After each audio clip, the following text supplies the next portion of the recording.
Sziasztok! Lássuk már, milyen tanács, milyen üzenet érkezik. Lássuk is a lapokat, húzzam is őket, hogy milyen tanács érkezik mára. Kijött a kelyhek 10-es, a botok lovagja, és a kelyhek apródja. Ezek a lapok nekem azt mondják, hogy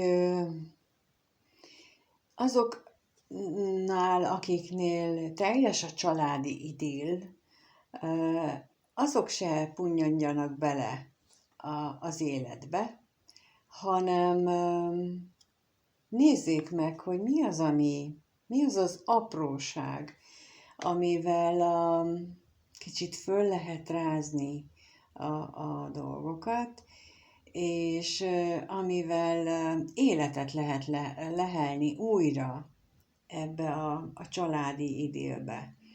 Mert minden család, minden párkapcsolat esetén egy idő után, ha nem dolgozunk rajta, kezd ellaposodni az élet. És hosszú távon ez bizony súlyos gondokhoz vezethet, és én nekem most ezekből a lapokból erősen az jön, hogy erre hívja fel a figyelmet, hogy ideje lenne körülnézni mindenkinek a házatáján, és megnézni, hogy hol kell beavatkozni, milyen új érzelmi gesztust kellene tenni a családtagok felé, akik a környezetedben vannak, vagy a tágabb család felé sem ártana, és ilyen váratlanul meglepni őket a kis apró dolgokkal. És ezt úgy kellene tenni, hogy mondjuk ne gondolják azt, hogy ebből rendszer lesz, hanem ez csak most egyszeri alkalom, mert hogy nektek éppen ehhez van kedvetek, hogy a párotokat, bármely más családtagotokat most meglepjétek. És ezt így meg is mondjátok nekik, hogy ma így ébredtetek, hogy meg akar lepni titeket, vagy téged, mert így ébredtem. Én örülök, és szeretném, hogy te is örülj. Nos, azért megkérdezzük, hogy kapunk ehhez valamilyen kiegészítő információt, például ahhoz, amit én most így elsőre érzékelek ezekből a lapokból. Lássuk! Kijött a korbács és a virág a kelyhek 10-eshez és a botok lovagjához. Kijött a kert és a koporsó és a kelyhek apródjához a ház és a kasza. Na, hát gyakorlatilag mindegyiknél van egy jó, egy rossz, egy pozitív, egy negatív. Egy ilyen, egy olyan. Mert hogy csak a mi szemléletünkön múlik egy dologról, hogy az jó vagy rossz. Csak a mi tapasztalásunk mondja azt, hogy ez fájdalmas dolog, vagy éppen kellemes dolog. Vagy tehát a kert és a koporsó esetében, hogy most a nyilvánosságra hozzuk, vagy inkább temessük a föld alá egy bizonyos dolgot, mert mi nem akarunk vele szembesülni. Ez teljesen a mi hozzáállásunktól függ, és ugyanez a ház és a kaszánál, tehát, hogy beengedjük-e az otthonunkba azt a bizonyos érzést, azt a jóságot, jókedvet, vagy inkább mondjuk azt, hogy kívültágasabb, és nem engedjük be. És meg sem adjuk neki az esélyt, hogy esetleg mondjuk a párunknak, a gyerekünknek, a házban lévő bárki másnak esetleg az a dolog mondjuk örömet szerezne. És akkor így kapcsolódnék én ahhoz, amit az előbb mondtam, hogy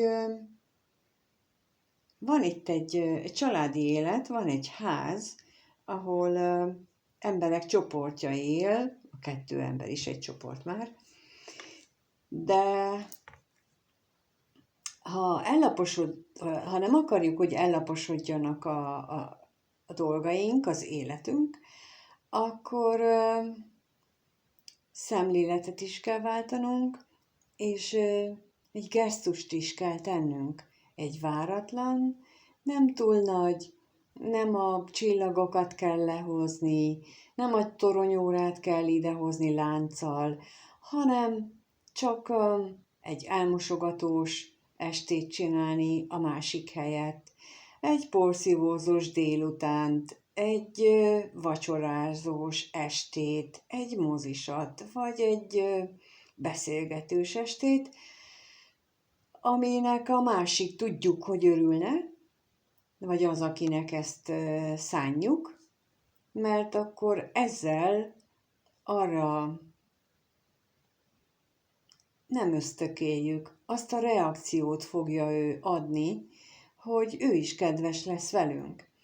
Tehát egy ilyen kicsi gesztus, egy váratlan, tőlünk szokatlan gesztus, ez olyan pozitív viszontreakciót eredményezhet, ami nekünk bőségesen megtérül.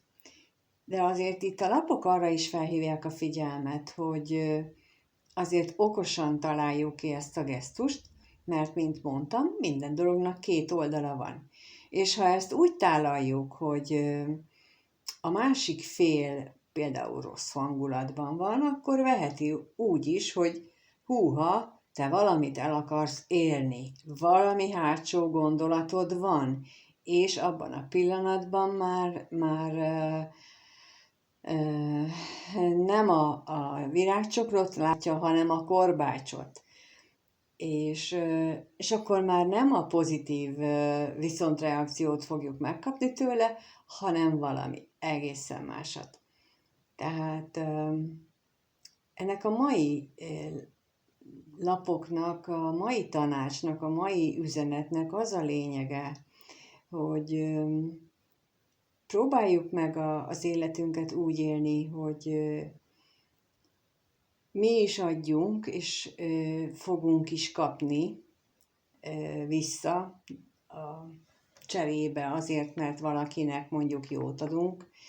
Csak jó lenne tudnunk azt, hogy hogyan adjuk. Jó lenne belegondolni, hogy a másik ezt hogy fogadja, és olyan módon tegyük meg ezt az adást, ezt a pozitív gesztust, pozitívnak szánt gesztust, hogy ő pozitívként is értékelje, és úgy is viszonozza, és úgy is reagáljon rá.